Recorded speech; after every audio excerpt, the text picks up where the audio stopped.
प्रधानमंत्री नरेंद्र मोदी जापान में हैं और बुलेट ट्रेन को लेकर उनकी जापानी प्रधानमंत्री से बातचीत होगी। मोदी पहले से ही मुंबई और अहमदाबाद के बीच बुलेट ट्रेन शुरू करने की घोषणा कर चुके हैं। कैसी है जापान की बुलेट ट्रेन? चीन की बुलेट ट्रेन से कितनी मुख्तलिफ है? बता रहे हैं एबीपी न्यूज संवाददाता ब्रजेश कुमार सिंह।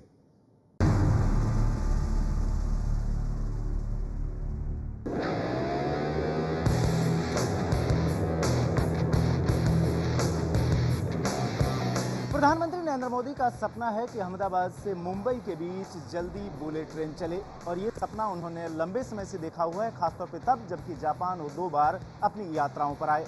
जापान की बुलेट ट्रेन जो कि शिनकानसेन के नाम से जानी जाती है, वह टोक्यो रेलवे स्टेशन पर खड़ी है और यह ट्रेन जाती है क्योटो। दरअसल मुकाबला बहुत कड़ा है चीन और जापान के बीच कि आखिर भारत में जो बुलेट ट्रेन चलेगी उसके लिए तकनीक कहाँ की ली जाए। ऐसे में सवाल ये उठता है कि इस शिनकानसेन की क्या ऐसी खूबी है जिसकी वजह से दुनिया भर में इसकी तारीफ होती है। ये जानने के लिए हम यात्रा कर रहे हैं इस शिनकानसेन से यहाँ टोक्यो रेलवे स्टेशन से लेकर क्योटो तक।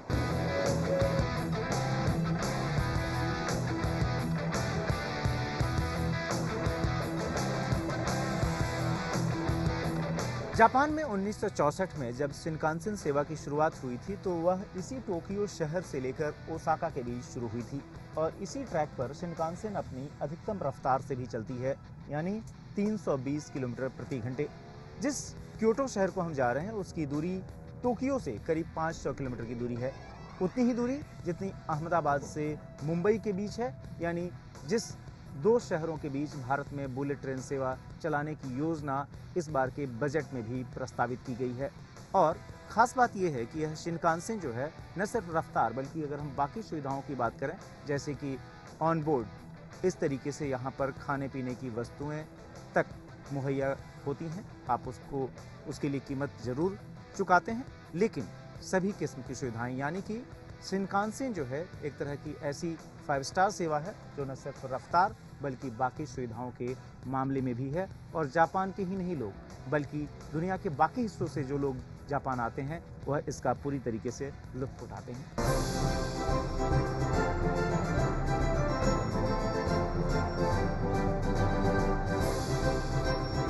शिनकानसेन में मिलने वाली 1 कप कॉफ़ी की कीमत है करीब 320 येन, यानी अगर भारत के हिसाब से बात करें तो 160 रुपये। लेकिन अगर रेल टिकट की बात करें तो एक टिकट यानी कि टोक्यो से क्योटो तक जाने वाला यह टिकट जो है वह 13,080 येन का है, यानी अगर भारत के हिसाब से बात करें तो करीब 6,500 रुपये, यानी कि आप इस रफ्तार की कीमत भी चुकाते हैं। सवाल ये उठता है कि अगर भारत में खासतौर पर जो प्रस्तावित है कि अहमदाबाद से मुंबई के बीच जो करीब 500 किलोमीटर की दूरी है, उतनी ही दूरी जितनी कि हम इस ट्रेन से सफ़र करने जा रहे हैं, तो क्या कीमत होगी वहाँ पर किराए की? क्या अगर 6,000 रुपये वहाँ भी कीमत होती है तो लोग उसे चुका पाएंगे? लेकिन जापान में कोई इस कीमत की चिंता नहीं करता, क्योंकि न सिर्फ रफ्तार बल्कि रिलायबिलिटी और साथ में सेफ्टी रिकॉर्ड और सबसे बड़ी बात है होने वाली समय की बचत। और जापान में जाहिर है समय की बचत काफ़ी महत्वपूर्ण है। टाइम इज़ मनी हर आदमी जानता है और इसीलिए किसी को यह रकम चुकाने से गुरेज नहीं होता और इसी वजह से पिछले 50 वर्षों में सफलतापूर्वक ढंग से लगातार यह शिनकानसेन जापान के अलग अलग हिस्सों में अपनी तेज़ रफ्तार से चल रही है। लोग इसके लिए कीमत चुका रहे हैं।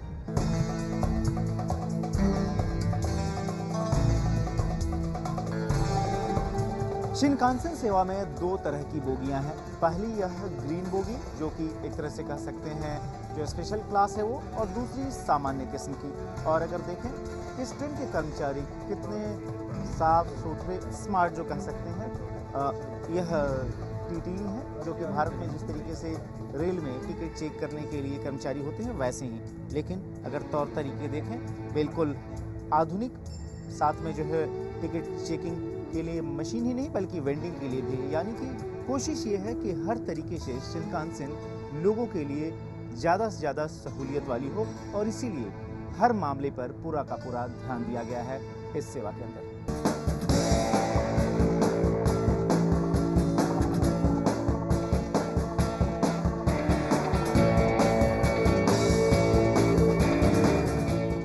टोक्यो से क्योटो के बीच ये ट्रेन 5 जगह रुकती है। उसी में से एक स्टॉप जो है यह शिजुओका है। शिजुओका में ये ट्रेन 5 मिनट रुकेगी। शिजुओका की एक सबसे बड़ी खासियत ये है कि इसी इलाके में सुजुकी का प्लांट है। जी हाँ, वो सुजुकी कंपनी जिसकी कारें भारत में मारुति सुजुकी ब्रांड के तहत सालों से बिकती रही हैं और भारत का सबसे मशहूर कार ब्रांड है। 5 मिनट का मैक्सिमम स्टॉपेज है। कई जगहों पर यह ट्रेन महज 30 सेकंड के लिए रुकती है। तो इस तरीके से शिनकानसेन की जो तौर तरीका है, यानी कि बीच बीच में स्टॉप जहां पर कि लोग बड़े पैमाने पर आते हैं, सवार होते हैं और महंगी होने के बावजूद इसका बखूबी इस्तेमाल करते हैं, क्योंकि ये ट्रेन उन्हें रफ्तार से एक जगह से दूसरी जगह पहुंचा देती है।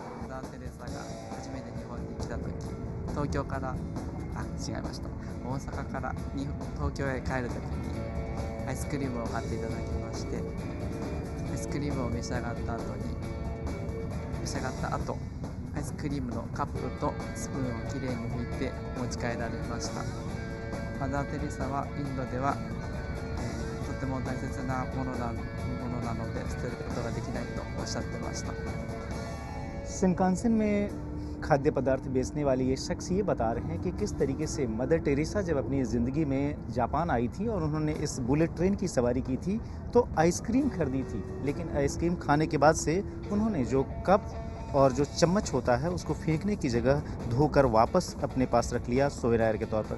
तो इस तरीके से इस ट्रेन सेवा के साथ कई सारी चीज़ें जुड़ी हैं, जिसमें से कि एक याद दिला रहे हैं ये रेल कर्मचारी।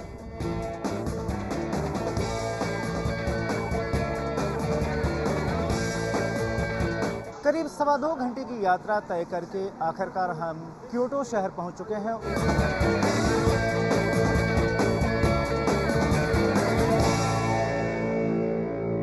सबसे महत्वपूर्ण तथ्य, अपने पिछले दौरों के दौरान मोदी ने इस बुलेट ट्रेन की यात्रा की थी शिनकानसेन की, और उसी से हमने यात्रा की है। बड़ा सवाल यह है कि मोदी की इस यात्रा के दौरान क्या भारत में बुलेट ट्रेन दौड़ाने को लेकर भारत और जापान के बीच कोई बड़ा समझौता हो सकता है क्या? वो प्रोजेक्ट जो कि मोदी का ड्रीम प्रोजेक्ट है और जिसकी झलक इस बार के बजट में भी दिखाई पड़ी है, अहमदाबाद और मुंबई को बुलेट ट्रेन से जोड़ने की। कैमरामैन मनोज कुमार के साथ Brajesh Kumar Singh, ABP news, Kyoto, Japan.